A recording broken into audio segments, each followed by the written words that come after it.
Car आज की इस बेहद दिलचस्प एक्सप्लेनर में हम एक बहुत ही शानदार सफर पर निकलने वाले हैं। एक ऐसा सफर जो समुद्र की उस शांत नीली सतह से शुरू होकर उसकी सबसे अंधेरी और रहस्यमयी गहराइयों तक जाएगा। तो चलिए बिना किसी देरी के शुरू करते हैं। जरा सोचिए, उस विशाल नीली सतह के ठीक नीचे आखिर छिपा क्या है। ऊपर से देखने पर तो लगता है कि बस पानी ही पानी है, राइट? लेकिन असलियत में गहराई में एक पूरी की पूरी अलग दुनिया बसी है।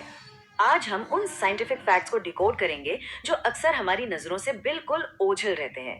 तो आज का हमारा एजेंडा बिल्कुल क्रिस्प और क्लियर रहने वाला है। सबसे पहले ओशनोग्राफी यानी सागर विज्ञान का बेसिक इंट्रोडक्शन, फिर इसकी मुख्य शाखाएं, उसके बाद महासागरीय स्थलाकृति यानी ओशन फ्लोर रिलीफ, और आखिर में कुछ बहुत ही क्रूशियल पॉइंट्स। चलिए शुरुआत करते हैं हमारे पहले हिस्से से, सागर विज्ञान का एक संक्षिप्त परिचय। देखिए, ओशनोग्राफी का मतलब सिर्फ समुद्र के पानी की पढ़ाई करना नहीं है। ये उससे कई ज्यादा है। इसमें समुद्र के जल, उसकी अलग अलग गतियों, समुद्र के तल की वो पेचीदा संरचना और वहां रहने वाले तमाम जीव जंतुओं का एक पूरा साइंटिफिक एनालिसिस किया जाता है। आसान शब्दों में कहें तो ये एक बहुत ही डायनामिक और जिंदा इकोसिस्टम का विज्ञान है।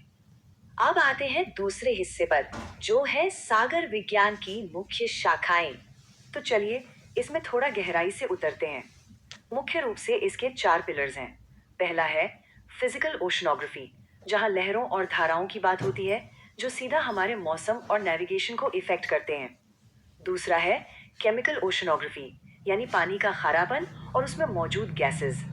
तीसरा है बायोलॉजिकल, जिसमें हम प्लैंकटन से लेकर विशाल कोरल रीफ्स और मछलियों की बात करते हैं। और चौथा है जियोलॉजिकल ओशनोग्राफी, जो हमें समुद्र तल के पूरे स्ट्रक्चर और उसकी बनावट को समझने में मदद करता है।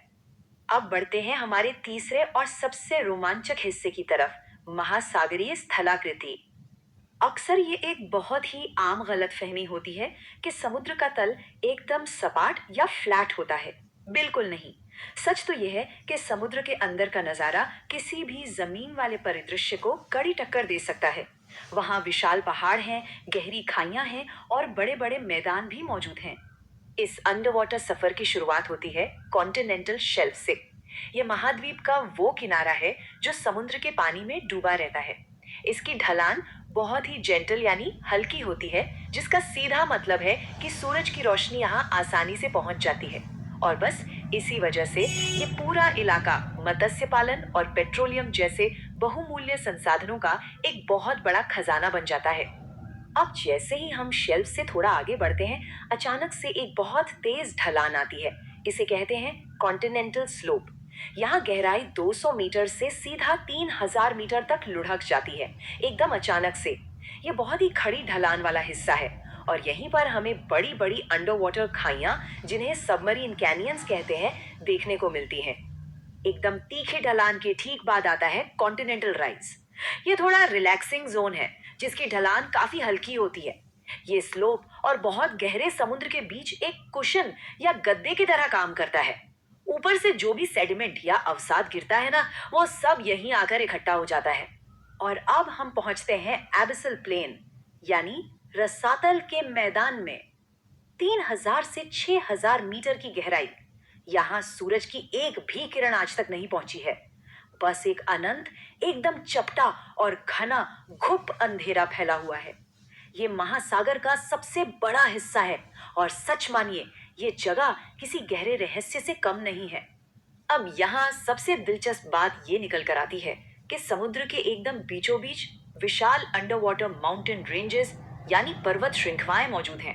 इन्हें मिड ओशन रिज कहा जाता है। ये तब बनती हैं जब दो टेक्टोनिक प्लेट्स एक दूसरे से दूर खिसकती हैं।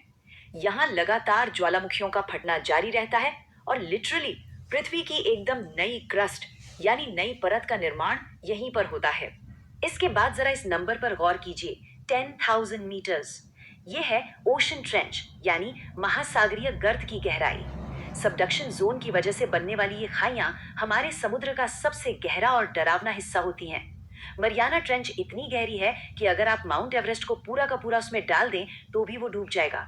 एक फन फैक्ट बताऊं, आज तक चांद पर ज्यादा लोग गए हैं बनिस्बत इस ट्रेंच की पूरी गहराई तक पहुंचने वालों के। है ना अमेजिंग? इस गहरे अंधेरे इलाके में हमें दो और बहुत ही इंटरेस्टिंग आकृतियां देखने को मिलती हैं, सी माउंट और गुयॉट। देखिए, सी माउंट समुद्र के अंदर मौजूद एक नुकीला ज्वालामुखी पर्वत है। लेकिन अगर किसी वजह से उस पर्वत का ऊपरी सिरा कट जाए और वो एकदम चपटा या फ्लैट हो जाए तो उसे हम गुयॉट कहते हैं। बस ये एक छोटा सा लेकिन बहुत जरूरी फर्क है जो हमेशा याद रखना चाहिए। चलिए अब आते हैं हमारे चौथे और आखिरी हिस्से पर, कुछ बहुत ही क्रूशियल पॉइंट्स। महाद्वीप के तट से शुरू होकर सबसे गहरी खाई तक जाने का जो सीक्वेंस है उसे एक बार जल्दी से रिकैप कर लेते हैं। ये एकदम एक अनब्रेकेबल चेन की तरह है। पहले कॉन्टिनेंटल शेल्फ, फिर वो गहरी गिरावट वाला कॉन्टिनेंटल स्लोप, उसके बाद अवसाद से भरा कॉन्टिनेंटल राइज, फिर वो विशाल एबिसल प्लेन, समुद्र के बीच से उठता हुआ मिड ओशन रिज और आखिर में सबसे गहरी ओशन ट्रेंच। इस पूरे क्रम को दिमाग में एकदम सेट कर लेना चाहिए। तो यहाँ सबसे जरूरी बात ये निकल कर आती है कि हर स्ट्रक्चर की अपनी एक खास यूएसपी है। शेल्फ का मतलब है रिसोर्सेज और मछलियाँ। एबिसल प्लेन का मतलब है समुद्र तल का सबसे बड़ा अंधेरा हिस्सा। रिज वो जगह है जहां धरती की नई क्रस्ट बन रही है। और ट्रेंच ये पूरे समुद्र का सबसे गहरा पॉइंट है। ये वो बेसिक और सॉलिड फैक्ट्स हैं जो इस पूरे टॉपिक की नींव हैं। तो ये सब जानने के बाद जब हमें पता चलता है कि समुद्र का तल किसी एलियन प्लैनेट से कम नहीं है, तो क्या ये सवाल दिमाग में नहीं आता कि उस घने अथाह अंधेरे में और कितने ऐसे विशाल अंडर वाटर स्ट्रक्चर्स होंगे जो अभी भी खोजे जाने का इंतजार कर रहे हैं। हमारी ये दुनिया सतह से कहीं ज्यादा गहरी है। इस एक्सप्लेनर से बहुत कुछ क्लियर हो गया होगा, लेकिन सीक्रेट्स अभी भी बहुत हैं। ऐसे ही क्यूरियस बने रहिए और नई